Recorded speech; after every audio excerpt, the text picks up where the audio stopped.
Anda kembali bersama kami di Nusantara Economic Updates dan kita akan masuk ke segmen berikutnya. Pertumbuhan ekonomi Indonesia di kuartal pertama 2026 diproyeksikan mencapai 5,48% secara tahunan. Prediksi ini disampaikan Lembaga Penyelidikan Ekonomi dan Masyarakat Fakultas Ekonomi dan Bisnis Universitas Indonesia dalam laporan Indonesia Economic Outlook kuartal 2 2026. Kinerja ekonomi ditopang investasi yang mencapai 498,7 triliun rupiah, tumbuh 7,2% dibanding tahun lalu. Momentum Ramadan, Idul Fitri, serta pencairan tunjangan hari raya turut mendongkrak konsumsi masyarakat. Namun tekanan harga meningkat dengan inflasi menyentuh 3,47% pada Maret, dipicu efek basis rendah subsidi listrik. Secara tahunan, ekonomi nasional diperkirakan tumbuh 5,15%. Meski demikian, risiko global termasuk konflik Timur Tengah masih membayangi prospek ekonomi Indonesia.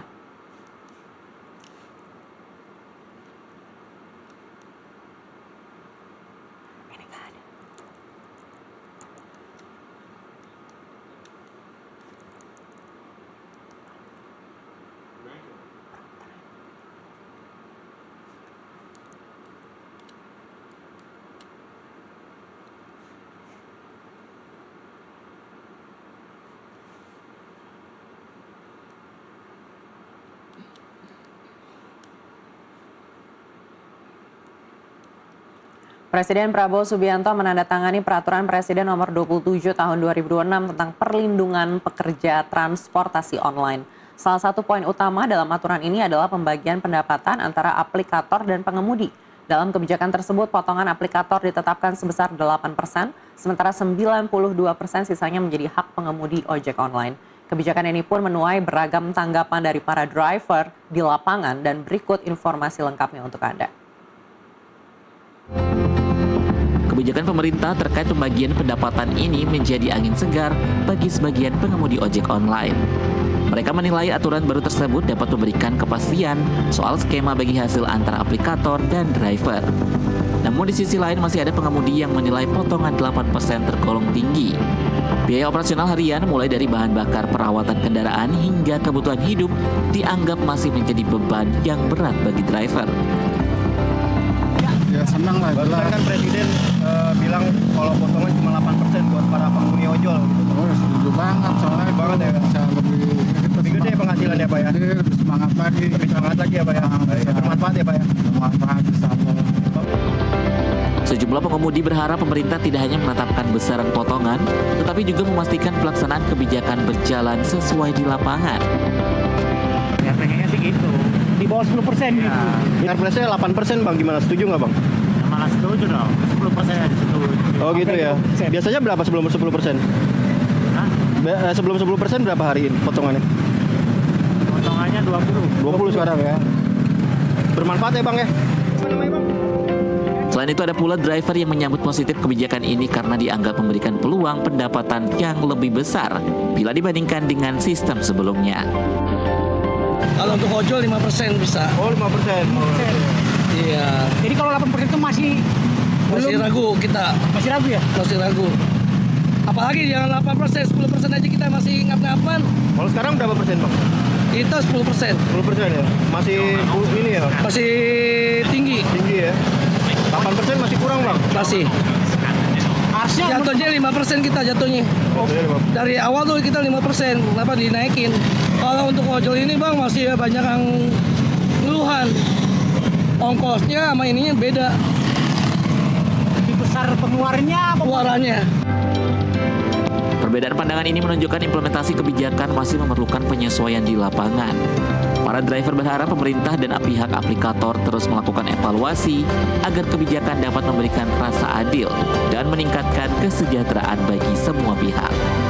Dari Jakarta Timur, Joko Puji, jurnalis NTV melaporkan.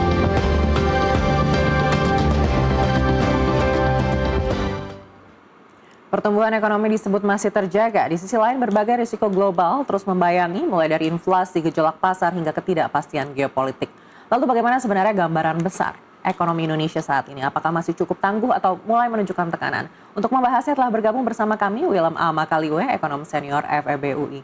Pak Willem, apa kabar? Selamat datang di Studio Nusantara TV. Terima kasih banyak kesempatannya. Ya, siap untuk diskusi. Baik, Pak Willy, menarik ya, kita menunggu seperti apa data kuartal 1 PDB Indonesia di 2026 ini. Apalagi kalau mengingat di 2025 dan 2024, semua pertumbuhan ekonomi ini ternyata tidak ada yang mencapai target. Tapi apakah di kuartal 1 ini menurut Bapak ada perbaikan? Baik, jadi sambil menunggu ya angka itu, sebetulnya angka yang ada, kan sudah ada berapa coba memproyeksi, termasuk dari LPM FEB UI juga. Jadi angka koma ya, angkanya kan masih ada yang 5,3, 5,4, 5,5.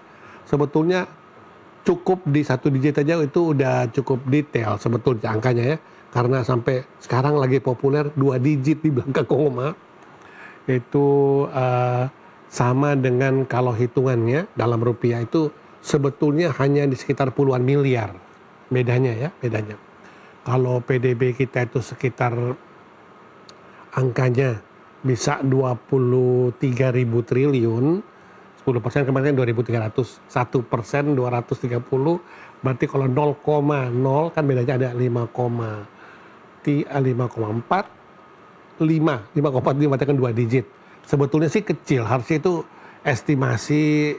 Nah penting pokoknya antara sekitar tadi ya 5,3, 5,4, dan memang kelihatannya sampai saat ini triwulan 1 ini sudah selesai, kelihatannya tidak ada yang negatif menurunkan, tidak ada yang, meskipun ada suasana global ya, lebih digunakan sekarang nggak cuma geopolitik tapi ada geoeconomic confrontation, itu nomor 1 risiko number 1 di dunia saat sekarang. Tapi kelihatannya mungkin karena juga belum terlalu lama, artinya waktunya dalam situasi ketegangan yang ada di Timur Tengah belum begitu terasa. Jadi memang secara ekonomi keadaannya relatif bisa dibilang sama dengan sebelumnya. Artinya dari LPM proyeksi untuk di kuartal 1 ini ada di 5,48% begitu ya Pak? Betul, itu LPM ya. Jadi menyatakan angkanya di range tersebut. Ya, LPM. Saya sendiri bukan dari LPM tapi institusi dari FEB UI itu berada di range sekitar itu, tapi itu sebetulnya namanya angka estimasi. Kita ambil angka ini aja ya, berarti 5,3 atau 5,4. Relatif nggak jauh, ya ada kenaikan kecil ya, kenaikan berapa puluh miliar aja dari yang triwulan sebelumnya ya, atau kuartal sebelumnya. Baik, tapi kalau secara whole year artinya berapa tuh proyeksinya dari LPM? Nah ini dia nih, karena kita kan baru istilahnya ada sebut triwulan, kuartal kan sama dengan 3 bulanan ya, atau triwulan. Itu masih efeknya memang belum begitu terasa, terutama pengaruh global ya. Tetapi ini kita perlu selalu antisipasi. Perlu ada namanya tadi ya, kecemasan sampai pada akhir tahun. Karena ada beberapa masalah yang muncul nih. Artinya misalnya dalam hal kebijakan fiskal itu tidak bisa diabaikan lah atau dikecilkan lah warning-warning yang ada dari lembaga-lembaga rating. Itu harus kita antisipasi. Jadi sampai per triwulan 1 ini, atau kita boleh juga sebut kuartal, ini masih belum kelihatan impact-nya. Baik, tapi sebenarnya kalau berkaca momentum-momentum yang ada di kuartal 1 ini kan cukup menarik begitu ya. Artinya perputaran ekonomi relatif baik, apalagi kalau kita lihat dari data PPN dan PPNBM, ini kenaikannya bahkan ada yang sampai 80% kalau nggak salah itu dari Januari ke Februari. Dan di sisi lain juga ada momentum hari raya yang biasanya menjadi pertumbuhan tertinggi dari sepanjang tahun begitu. Meskipun ada geopolitik, apakah menurut Anda ini akan mengganggu pertumbuhan kita di kuartal 1? Ya, jadi relatif kuartal 1 bisa kita sebut belum mengganggu. Belum, karena ada efek positifnya. Tapi juga kita tahu sebetulnya basis dari ekonomi kita bersyukur karena penduduk kita memang banyak. Jadi at least 4% udah di tangan. 4% ya. Nah, baru selanjutnya karena ada investasi, ada ekspor yang belum terasa efek tarifnya.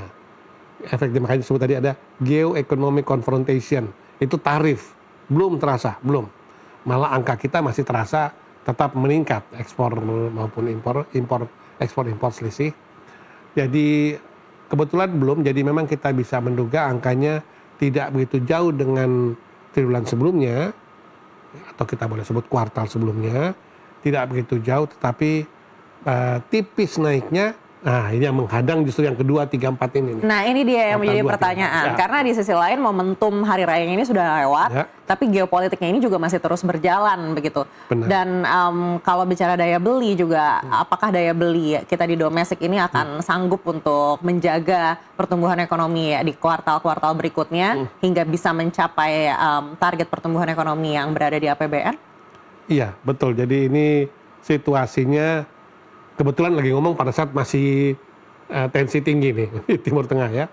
Tetapi kalau lihat dalam pola 2 bulan terakhir, sempat masih fluctuate sebetulnya. Harga crude oil kan masih naik, sempat turun ya sampai bahkan $80 per barrel. Tapi naik lagi ya kemarin, kemudian agak turun lagi. Jadi kita memang perlu terus antisipasi ini, bahaya masih ada dan masih bisa mengancam performa di kuartal-kuartal berikutnya. Nah, satu lagi performa yang dicatat oleh banyak analis atau para pengamat ekonomi juga dalam hal kemampuan kita membayar kewajiban. Karena harus dibayar ya sesuai anggaran, defisit anggaran, kita mesti membayar pada kewajiban-kewajiban yang lalu. Ini mesti harus dicamkan dan itu terjadi pada kuartal-kuartal berikut ini. Jadi kita bersyukur kuartal 1 boleh kita lewati dengan keadaan yang relatif lebih baik. Tapi kita tunggu hasilnya, angkanya ya, tergantung BPS sendiri bagaimana. Tetapi hasilnya kelihatannya oke, tetapi sangat hati-hati di kuartal berikutnya. Nah, tadi sebut daya beli. Jadi inflasi memang tadi cemas ya, karena terutama situasi Timur Tengah itu agak mencemaskan. Tapi kalau kita melihat angka inflasi kita di kuartal 1 ini kan sebenarnya tidak terlalu melonjak signifikan begitu ya. Bahkan masih relatif aman, masih di dalam target Bank Indonesia maupun di dalam target pemerintah. Tapi sebesar apa kita harus khawatir untuk di kuartal-kuartal berikutnya? Tetap khawatir karena batas atas di target Bank Indonesia kan 3,4 ya. Sebentar lagi 3,5 maksimumnya. Dan memang situasi ini mulai kelihatan di nilai tukar. Nilai tukar kan terlihat jelas bahwa kursnya memang betul melemah atau mengalami depresiasi. Jadi kecemasan inflasi ini tetap berbahaya karena dia sudah dalam angka kita saja sudah mendekati batas atas. Baik. Sementara kita juga masih ada impor kebutuhan. Artinya akan ada imported inflation juga yang harus kita khawatirkan. Kita akan bahas terkait hal itu lebih dalam lagi usai jeda. Tetaplah bersama kami akan kembali sesaat lagi.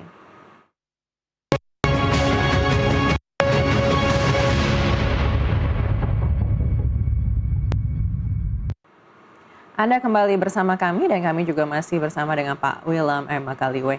Iya Pak William, melanjutkan dialog kita dari sebelum jeda tadi kita sudah bahas terkait dengan daya beli dan seperti apa potensi yang mungkin terjadi di kuartal 2, 3, dan 4 di sepanjang 2026 ini. Lalu gebrakan apa yang dibutuhkan saat ini yang ini sudah cukup urgent ya, tadi Bapak sampaikan ini sudah di batas atas untuk inflasinya begitu. Ya. Kalau dilihat dari kebijakan energi ini kan pemerintah katanya akan segera mengejar bioetanol untuk hingga ke B50 itu begitu.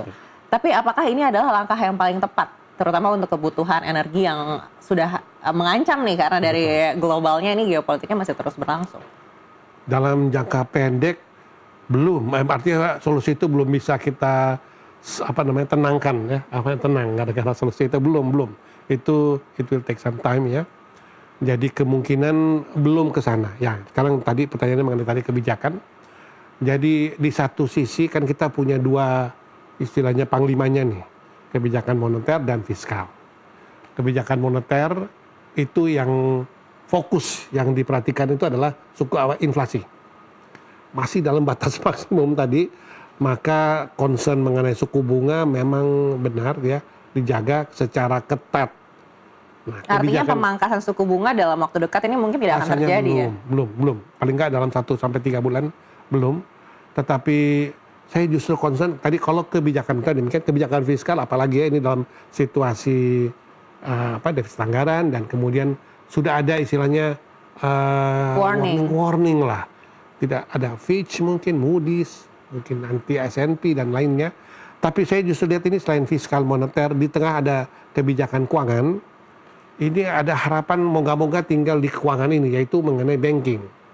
Banking itu mungkin kalau bisa istilahnya lebih kreatif, karena lebih kondisinya kreatif menyalurkan kredit maksudnya. Betul, artinya tidak cuma kredit tapi fee based income. Karena fee based income itu membantu. Misalnya kita lihat korporasi ya, mau apakah AFG, apakah Krakatau Steel, apapun yang sedang membutuhkan atau pengembangan, itu masuk namanya fee based income. Itu apa nih? Bisnis yang membantu trade financingnya kah, restructuringnya. Ini kan supaya bisa berjalan M&A, merger dan akuisisi sebagainya, mesti dibantu. Nah, di sisi lain kalau kita berkaca pada perbankan yang juga banyak portfolionya ini di UMKM, katanya ini NPL-nya sudah naik begitu. Ya. Lalu bagaimana bank ini bisa untuk lebih agresif di saat juga dalam posisi yang terjepit saat ini gitu, karena sangat mengkhawatirkan kan ketika NPL ini naik nantinya akan justru menggerus NIM bank juga. Betul sekali ya. Itu yang kita lihat, perasaan labanya masih bagus. Labanya bagus, tapi atau kita lihat kan performa dari publikasi-publikasi laporan keuangan bank-bank ya. Kita ambil aja mungkin yang terbesar-besarnya ya, Geng Himbara dan bank-bank papan atas, itu masih bagus secara performa. Berarti bahkan ini satu masalah besar yang tak selesai juga tahun ke tahun itu karena tinggi.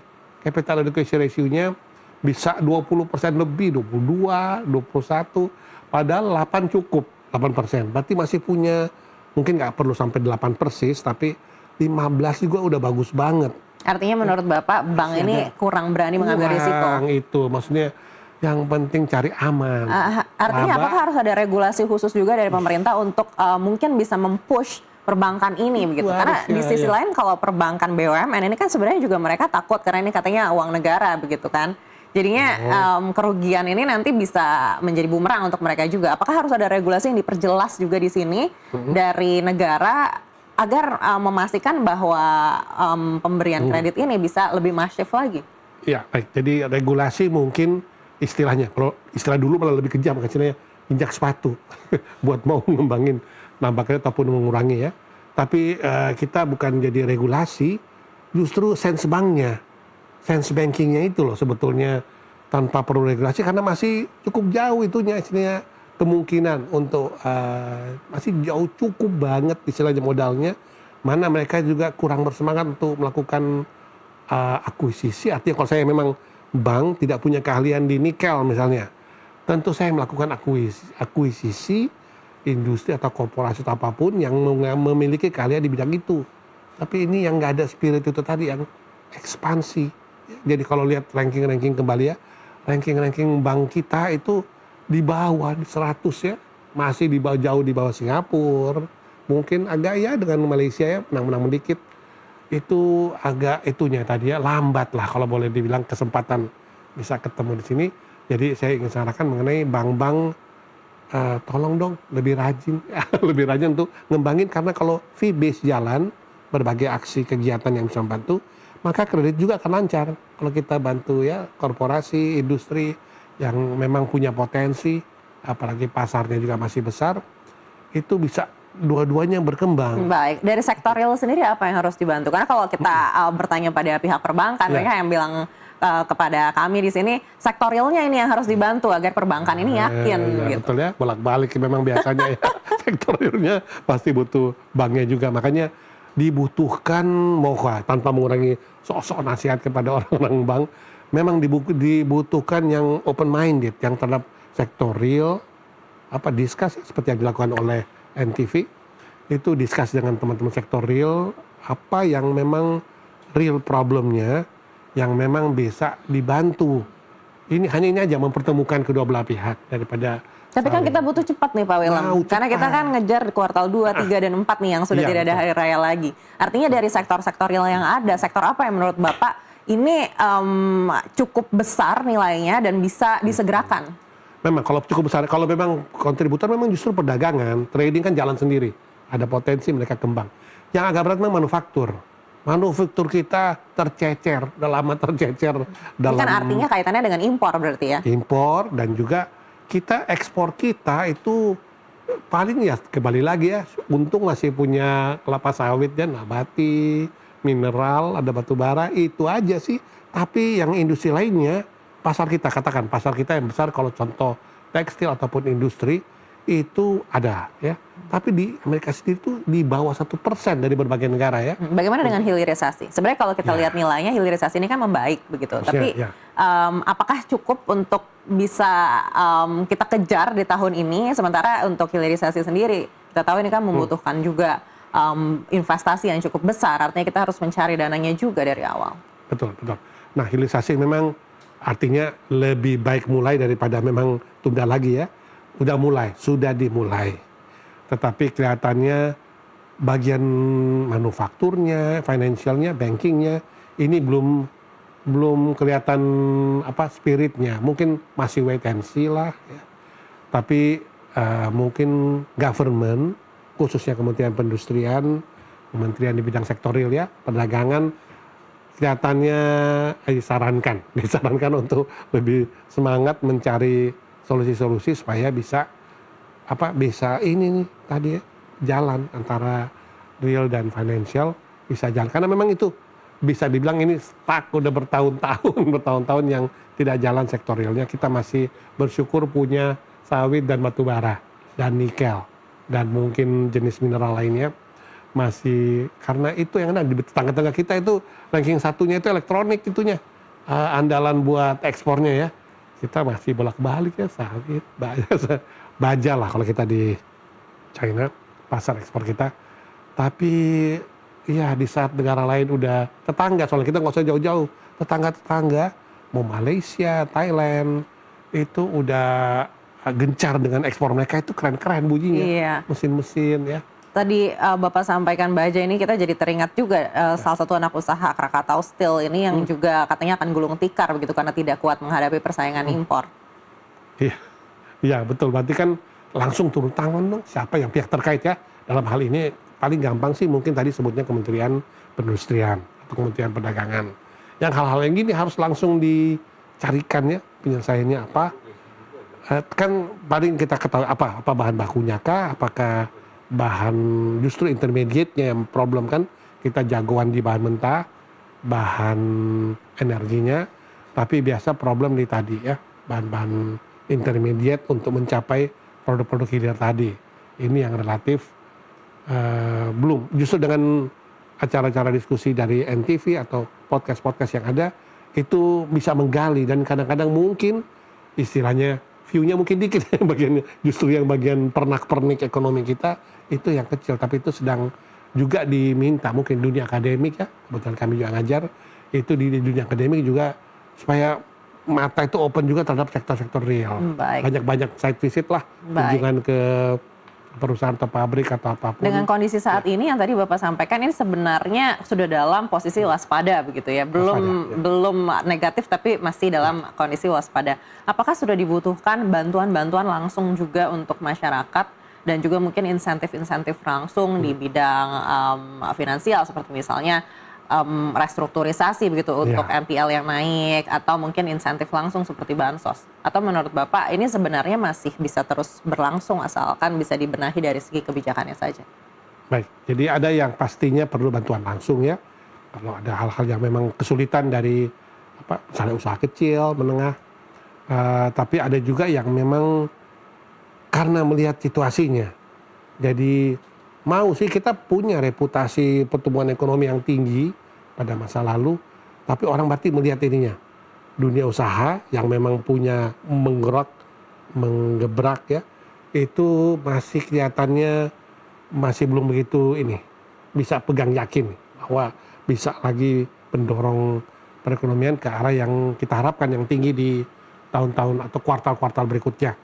Masih ada harapan ke sana. Moga-moga kalau memang kita bisa menunjukkan fase-fase, ada istilah dulu master plan atau roadmap ya, yang memang gambaran clear, yang memang melibatkan korporasi, itu membuat tadi bisa terjadi. Masih ada harapan, harapannya. Tetapi kita watch out terutama di inflasi. So kalau inflasi meradang itu berbahaya. Baik, kita tahu salah satu penopang terbesar perekonomian kita ini adalah kelas menengah. Tapi kelas menengah ini juga yang paling jarang mendapatkan insentif, baik itu insentif untuk kelas bawah ataupun insentif untuk kelas atas. Betul. Lalu apa yang harus dilakukan, terutama jika memang insentif atau kebijakan yang diberikan ini bisa sesuai dengan kelas menengah, ini kan pastinya akan mendorong perekonomian kita lebih baik lagi di masa genting ini. Berikut ini ya. Ya betul. Memang satu sisi jarang ada bahan subsidi ke kelas menengah. Memang kadang dianggap kelas menengah punya peluang untuk mencari. Mungkin karena edukasi, akademik, jadi dan sebagainya. Mereka lebih bisa membaca data, mencari bahan dan sebagainya. Tetapi sementara saat ini memang masih ada yang missing link tadi ya. Yaitu bagaimana situasi dunia usaha masih agak cemas dengan perkembangan terkini. Itu yang mungkin, kalau ini moga-moga sejalan dengan bulan ke bulan atau kuartal, itu keadaan bisa moga-moga lebih tenang. Kita lebih tahu mengantisipasi. Dulu kan kita nggak ada kebayang kalau situasi ada ketegangan, perang dan sebagainya. Kita setiap episode membuat kita belajar bagaimana mengatasinya, menghadapinya. Jadi masih ada harapan.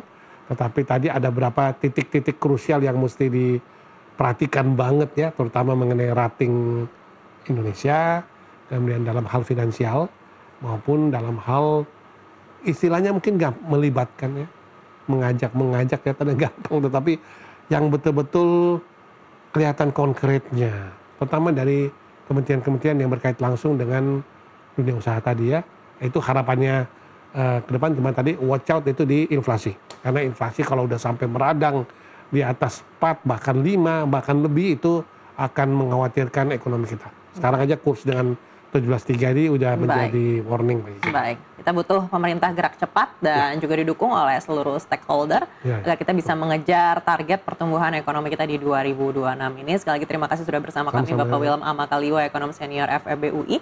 Sampai berjumpa lagi di lain kesempatan. Terima kasih banyak.